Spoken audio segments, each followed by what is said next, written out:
my response would be extremely, I would be so happy that someone actually invited me to their house to help them, to be there for them, to support them with what they're going through.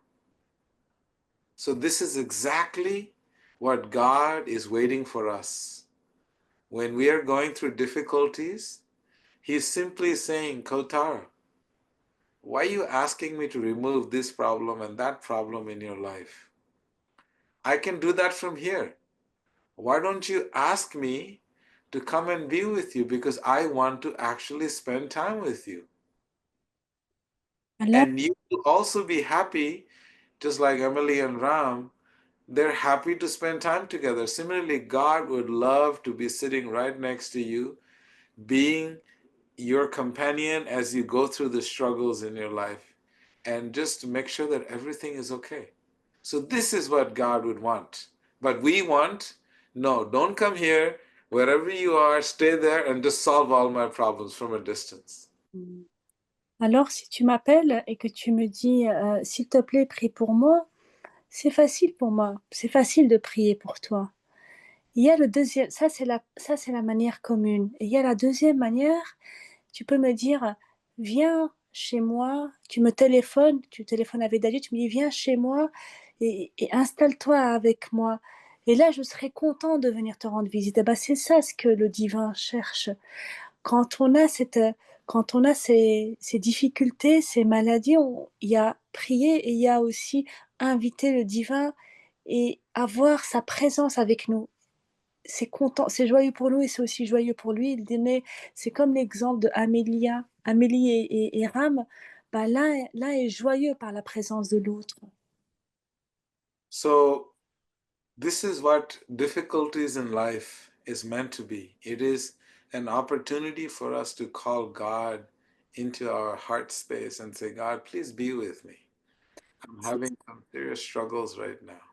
C'est ça en fait, c'est ça comment est-ce que les difficultés doivent être perçues. C'est de dire, oh Dieu, j'ai une difficulté, viens, installe-toi avec moi dans mon cœur. C'est I, une opportunité pour inviter le divin dans nos I cœurs.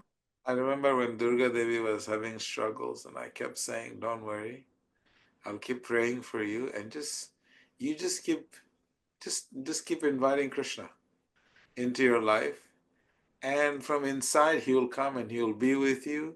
He will be your companion. He will be there when you're crying, you're alone. You think you're alone, but he's there to lend you a shoulder. And you think no one is hearing you, you think no one cares, but he's actually sitting right next to you and letting you know how much he cares. And you think that, no one understands you, but he is inside of you and outside of you, and he understands everything. And eventually, all of a sudden, everything in your life looks so beautiful, and you think, oh my God, look at what I did. But you didn't even realize that you had invited him to come and be with you, and he had done all those miracles for you. So this is what Kunti Devi is teaching us. En fait, il explique avec Durga Devi, quand elle avait des difficultés et elle l'appelait et elle disait, Védaji, s'il te plaît, prie pour moi. Il lui disait, ok, je vais prier pour toi. Et toi, s'il te plaît, Durga, invite le divin, invite Krishna en toi et laisse-le t'envahir et laisse-le être là. Et il expliquait qu'après les choses, elles ont pris forme, les solutions ont pris leur place. Et après, en voyant tout ce qui s'est passé avant, on dit ah, c'est beau tout ce qu'il y a eu avant, c'est beau où je suis maintenant, c'est beau par où je suis passé. Juste, tout s'illumine juste par cette présence du divin en soi. So this is what Kunti Devi is teaching us. C'est ce que nous a appris Kunta Devi. Donc moi, quand j'ai dit moi je l'appelais la reine parce que j'ai écouté Queen, mais c'est Kunta Devi. C'est ce qu'elle nous a appris. And she's having so much pain and struggle in her life. And she's saying, please, God, give me more, give me more. Et elle avait beaucoup de peine et beaucoup de difficultés dans la vie. Et elle disait, s'il te plaît, Dieu, donne-moi plus, donne-moi plus. I don't recommend that process for you, Je ne vous recommande pas ce process. but I recommend that at least when you're having struggles, instead of looking at everyone and everything in the world to blame, we have to look at how beautiful and kind God is to give us this opportunity to invite Him into our hearts so that we can go on this journey together. Il dit, je ne vous invite pas non plus à blâmer tout le monde. Je vous invite, quand il y a des difficultés, de dire, oh, que généreux et que magnifique est Dieu qui me permet de l'inviter en moi pour faire ce chemin ensemble. So, the fourth section of the fourth chapter of the Gita is from verse 25 to 42. Donc, ça vient donc le chapitre 4, la section 4 du chapitre 4. On va du verset 26 jusqu'au 32. And these verses, they talk about the principle of sacrifice. Et ça parle des principes du sacrifice. That if you want transcendental knowledge, you have to sacrifice something. Si vous voulez la connaissance transcendante, vous devez sacrifier quelque chose. So in the material world, when we want to become a doctor, we sacrifice 30 years of our life to go to school and study, and then eventually we become doctors. Dans le monde physique, si on veut devenir médecin, on sacrifie 13 bonnes années de notre vie à aller étudier pour éventuellement devenir docteur. You want to become a pilot, you have to give at least 20 plus years. Then you can become a pilot. Pilote aussi, 20 bonnes années. So in life, whatever you want, you have to make a sacrifice. Dans la vie, chaque chose que vous voulez, vous devez donner un sacrifice, faire un sacrifice.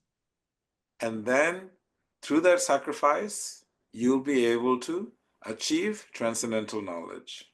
Et donc, à travers ce sacrifice, vous allez être capable d'atteindre cette connaissance transcendante. So why is it so important to sacrifice? Pourquoi est-il si important de sacrifier? Because sacrifice generally means that it helps to build one's character. Parce que le sacrifice veut dire que c'est la capacité de construire le caractère d'une personne. Material knowledge, when you sacrifice for material pursuits, then it is not building character, but it is building caliber. Quand vous sacrifiez pour des choses matérielles, pour des connaissances matérielles, ça ne vous offre pas de la connaissance, ça vous donne du calibre. And when you're looking for transcendental knowledge, then that sacrifice helps you to build character. Et quand vous regardez pour la connaissance transcendante, alors ce sacrifice vous aide à construire le caractère. So material equation or material knowledge equates to caliber. Everybody is looking for the most caliber person. La connaissance matérielle égale le calibre. La majorité des personnes regardent ou cherchent les personnes avec le plus de calibre. They will calculate your GPA, they will calculate where did you go to school, what is your marks, what is your ranking. All of these material equations are there. Dans cette équation, on va calculer le quotient, les différents grades. Donc, toutes ces équations matérielles, elles s'y trouvent dans cette connaissance matérielle. So caliber is the metric, is the measurement by Le which calibre, c'est la will mesure. determine whether to hire you or not. Donc, le calibre est cette mesure si on va vous recruter ou pas. Okay. So, for example, you want to play on the Eindhoven soccer team in Netherlands. Then you have to have a certain caliber. We went to the training ground. We saw Ramananda Prabhu took me there. These boys are training, young boys, you know, they're like maybe 5, 6 years old. They're training like crazy. They're there with their parents just so that fully they can be recognized to play for the club. Donc, je vous donne l'exemple de l'équipe inter en Hollande. Une équipe inter en Hollande, au Ramananda m'a emmené. Donc, les gens, ils s'entraînent. Des petits-enfants, ils s'entraînent à partir de 5 ans. Les enfants, les parents sont bien derrière, juste pour avoir une place dans le club. They're training from age 5. No joke. Very serious. Ils s'entraînent de manière sérieuse depuis l'âge de 5 ans. Ça rigole pas. For what purpose? Pour quelle raison? So that their caliber, their expertise, their qualities, they go up and up and up. So someone will recognize their caliber and then we'll give them a contract to play for our club. C'est pour calibrer leurs qualités et leurs expériences pour aller de plus en plus vers l'expertise jusqu'à ce que quelqu'un les reconnaisse et après il les recrute dans le club. But in spiritual transcendental knowledge, they're not looking for caliber. Mais dans la connaissance spirituelle transcendante, il ne voit pas, il ne cherche pas le calibrage, le calibre. We are looking at an individual's character. On regarde le caractère individuel And that character has nothing to do with caliber. et le caractère n'a rien à voir avec le calibre. It has everything to do with your true inner self. Ça a tout à voir avec le vrai soi, vrai grand soi, soi interne. So Krishna explains to his friend Arjuna how to achieve this transcendental knowledge. Krishna explique à son ami Arjuna comment atteindre cette connaissance transcendante, How do I build character? comment construire le caractère. So he gives a very simple three-step process. Il a donné très très simple, un process très simple de 3 étapes. And the words are pranipat, pariprashna, and seva. Those are the 3 words. Pranipatena, pariprashnena, sevaya. Voilà ce qu'il vient de dire, ce sont les 3 mots du process. That means we must humbly approach Ça veut dire que vous deviez a donner de teacher. l'humilité à votre approche. Yeah, when we humbly approach a teacher, what we're doing is we are leaving our ego and our pride outside of the door. Quand on donne de l'humilité à notre approche, on laisse l'ego et notre fierté à l'extérieur de la porte. To humbly approach means there is no room for pride, there is no room for ego. Donner de l'humilité à votre approche, ça veut dire qu'il n'y a pas de place ni à la fierté ni à l'ego. It's a very important primary qualification to receive transcendental knowledge. C'est une qualité très importante afin de recevoir la connaissance transcendante. And you may realize why it is so important. Et vous pouvez réaliser pourquoi tout c'est très important. Because it is only through the emotion of humility can the doors of the heart open to disseminate spiritual knowledge to the students. Parce que c'est uniquement via la porte de l'humilité que les portes du cœur peuvent être ouvertes pour dissimuler cette connaissance à l'étudiant. If you don't have humility, then you will not be able to open the teacher's heart. S'il n'y a pas d'humilité, alors on ne sera pas capable d'ouvrir le cœur du professeur. And when you open the teacher's heart, then he will teach you everything you want to learn. Et quand vous ouvrez les portes du professeur, alors là, il va vous apprendre tout ce que vous avez besoin d'apprendre. And there is an example of this in the life of Arjuna, who is one of the recipients of the Bhagavad Gita on the battlefield with Krishna right this minute. Et il y a un exemple d'Arjuna qui est le récepteur de la bhagava gita lors du champ de bataille avec Krishna. Arjuna was considered to be the best archer and the best warrior, the best student of his guru Dronacharya.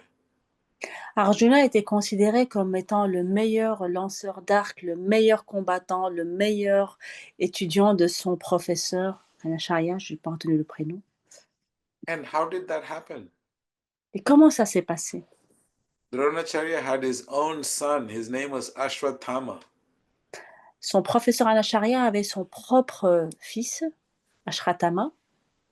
And when Dronacharya was teaching special lessons, special archery skills to Ashwatthama, then Arjuna found out that Ashwatthama was learning. So he went and he humbly approached his teacher. And his teacher immediately received him and taught him everything that he was teaching Ashwatthama, his own son. Alors quand Arjuna a vu que le professeur apprenait à son fils, alors là, il a donné beaucoup d'humilité, il s'est approché, et à travers cette humilité, le professeur il lui a enseigné tout ce qu'il apprenait à son fils Ashvatthama. So whatever Ashwatthama, his own guru's son, knew, he also knew. Excuse me, can you repeat? He's also? Whatever Ashwatthama knew, Yeah. he also knew because his guru had received him and taught him all those sacred arts. Mhm. Et donc tout ce qu'Ashratthama connaissait, Arjuna le connaissait aussi, parce que parce que le gourou, le père d'Ashratthama, l'a accueilli et il lui a appris tous les secrets des arts. And then what else would Arjuna do? Arjuna would stay up till middle of the night practicing archery in the middle of the night, pitch dark. He Et was still practicing. qu'est-ce que faisait Arjuna? Il pratiquait jusqu'au milieu de la nuit le tir à l'arc. Il continuait et continuait à pratiquer. He would take a bottle, empty glass, empty bottle, and then he would hold a full bottle and he would try to transfer the water from one jug to the other in the dark simply by the power of his sound, his ability to hear the sound. He was able to practice even in darkness. Il pratiquait même dans le noir. Il arrivait à mettre une bouteille, un récipient avec de l'eau, et comment faire pour transférer de l'eau de ce coin vers vers l'autre récipient d'eau, juste avec le bruit. Cette précision qu'il développait à travers la pratique dans le noir. Des heures et des heures de pratique. His teacher was so touched by his humility. Le professeur était très touché par son humilité. He taught him so many secrets. Alors là, il lui a appris No beaucoup. one else knew about warfare. Il lui a appris beaucoup de secrets.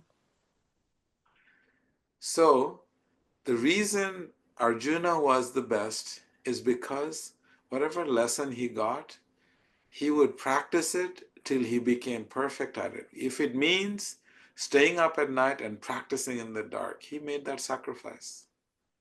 Donc la raison pour laquelle Arjuna était devenu le meilleur, c'est qu'il pratiquait.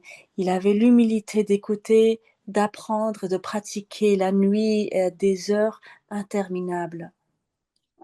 So, what is the lesson here? The lesson is that we, in order to receive transcendental knowledge, we must humbly approach and submit ourselves, minus our pride, to a teacher.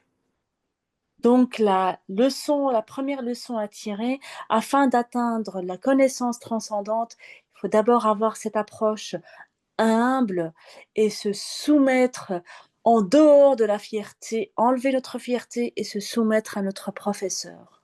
And the second point is to submissively inquire. Deuxième point, c'est poser c'est poser des questions de manière soumise. Because submissive inquiry means that you're eager to know the truth so you can apply the truth, not just for the sake of having information. That is the definition of submissive inquiry. Donc, cette question soumise, ça veut dire que vous avez cette soif de connaissance pour appliquer, pour être soumis à cette connaissance et l'appliquer. I don't know if you remember, I gave this story of a Buddhist monk. Who remembers that story? I gave 4 kinds of pots. Je Durga, do you remember? ne sais pas si vous vous rappelez, j'ai donné l'histoire de ce bouddhiste, de ce monk, de ce prêtre bouddhiste avec les 4 parts. Est-ce que quelqu'un s'en rappelle? Durga Devi, tu t'en rappelles? You remember, Durga? Please tell me, Durga Devi. Can you unmute? Yeah, I remember you told about the pots, that he explained that or the pot is upside down, so nothing can enter the pot. That's the first part, yes. The And first pot is, yeah, and then the second pot, it is open. It is open, but it has holes in it, so nothing can stay in the pot. And the third one is when the pot is full, or maybe this was the second one, and with the holes, it's the third one. The pot is full, so nothing can enter the pot. And then the last pot he has is, he explained, is when the pot is empty. And that's, yes, very nice. This empty part means that the third part is full with what? Preconceived notions, our ego. And the fourth part is what? Is completely empty vessel. That means we have left our identity, our ego outside, and we are simply fully open to receiving knowledge and absorbing that knowledge. So this is what humbly approach and submissively inquire. Humbly approach means the ego is out. Submissively inquire means your ego is out and you're ready to hear and you're ready to execute. I will translate. Donc, la Devi a expliqué ce qu'avait déjà expliqué auparavant Vedasara par rapport à la fable, si je peux, non, à l'exemple bouddhiste des quatre pots. Donc, il y avait un pot qui était complètement à l'envers et rien ne pouvait rentrer. Il y a un deuxième pot qui est ouvert, mais il y a un trou. Donc, tout ce qui rentre descend. Il y a un troisième pot qui est complètement rempli de liquide, donc rien ne peut s'ajouter. Et il y a un quatrième pot qui est là, qui est vide et qui est prêt à accueillir. Et c'est ce que nous dit Vedasara alors, l'explication de ce quatrième pot disponible, ce vaisseau, de ce réceptacle de la de la connaissance, l'humilité pour recevoir. Et cette réception qui est une réception, donc l'humilité et la manière de questionner de manière soumise afin de appliquer les réponses. And the third principle that we study, that Krishna is teaching to his friend Arjuna, is the principle of service. That you must render service to your spiritual master, to your teacher. Et le troisième principe, c'est le service. Ça veut dire que tu dois rendre service à ton maître spirituel. So service is an expression of love. Le service est une expression d'amour. It is a practical process by which you can help open someone else's heart. C'est un processus spirituel qui vous permet d'ouvrir le cœur de quelqu'un d'autre, d'aider quelqu'un d'autre à ouvrir son cœur. The more we engage in service, the more the heart opens. Au plus on s'engage dans le service, au plus les cœurs s'ouvrent. For example, I dedicated my life to the service of my spiritual master's heart. Par exemple, j'ai dédié ma vie au service du cœur de mes maîtres spirituels. His mission was Paschatya Desha Tarini. Sa mission était ce qu'il vient de prononcer. And what that means is that you must take this message of love to the Western world and let them experience what it is, this expression of bhakti, this transcendental love. Et son message, c'était que tu dois prendre ce message pour le monde occidental et les laisser expérimenter c'est quoi ce bhakti love, cet amour transcendant. The degree and the sincerity of our attitude and the mood of service we have towards our teachers, to that degree, our actions will have manifesting abilities in the world. Le degré et la véracité du service que nous avions vis-à-vis de nos maîtres, c'est par rapport à ce degré-là que nos actions elles peuvent se manifester à travers le monde. It is not rules, it is not regulations. Ce ne sont pas des règles. It is truly the deep spiritual vibrations of our teachers that we imprinted into our hearts and make it our life's mission of service. Ce sont des empreintes, des vibrations spirituelles des cœurs de nos maîtres que nous empruntons et que nous mettons à leur service et au service. And this is how we receive transcendental knowledge. Et c'est comme ça qu'on reçoit la connaissance transcendante. Three very simple principles, but yet it is very difficult. Ce sont des principes très simples et ils sont très difficiles. And when we practice these three steps, then we will be able to build true spiritual character. Et quand nous pratiquons ces 3 étapes, alors nous serions capables de construire un vrai caractère spirituel, transcendant. One great saint, Bhaktivinoda Thakur, he says, Krishna se tomar, Krishna dite paro, tamara shakati ache. That means that, my dear teacher, your heart is connected to the divine, and the divine is situated in your heart. He is your property, and you have full access to him. I simply submit my heart to you, devoid of my false ego, and I humbly inquire, submissively inquire, and I'm rendering service to you. Please, please engage me in devotional service. Donc il expliquait à un saint qui disait que son maître, ô mon maître, tu as la lumière de Dieu en toi. Donc je veux m'approcher de toi en toute humilité et en toute, avec cette demande submissive: «S'il te plaît, prends-moi dans ton service».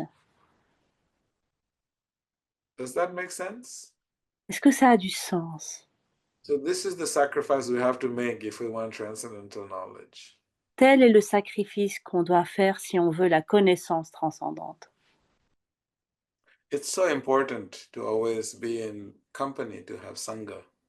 And, it's a process. It's not something that happens overnight. It's a gradual process. Our humility through a practice of our sadhana, that is number one way we know if we are being sincere and if we are following, because any teacher would recommend that you do your inner work, and that is what sadhana is. So if you're doing sadhana, then you know you're sincere, or at least symptoms of seeking sincerity. Alors il dit: «C'est pour ça que c'est important d'être dans des sanghas, dans des groupes, comme on a maintenant». Et l'un des critères aussi, c'est de faire le sadhana, ce rituel quotidien. Et si on le fait, ça peut être au moins un critère dans la piste de l'humilité. And if you're doing sadhana every day, your heart is bound to open. Si tu fais le sadhana, si vous faites le sadhana tous les jours, votre cœur, il sera prêt à s'ouvrir. When the heart opens, then there is submissive inquiry. Et quand le cœur s'ouvre, alors viennent les questions des questions ouvertes à la soumission. And engaged in the mission. Et un engagement vers la mission. Sincerity is gauged by how well you're maintaining your daily sacrifice of doing sadhana. La sincérité, elle est garantie par la manière, par le nombre de comment est-ce que tu es prête à t'engager à faire de manière quotidienne ta sadhana. How much are you investing in nurturing the seed of love in your heart? Combien est-ce que tu investis pour nourrir cette plante d'amour dans ton cœur? Are you making sure that the weeds are not growing too big? Are you making sure that you put a little fence around your the seed of love in your heart? Est-ce que tu prends bien soin de cette plante, que ça ne grandit pas énormément et qu'autour, il est bien entretenu dans ton cœur. These are very important questions we can ask ourselves. Telles sont des questions très importantes qu'on peut poser à nous-mêmes.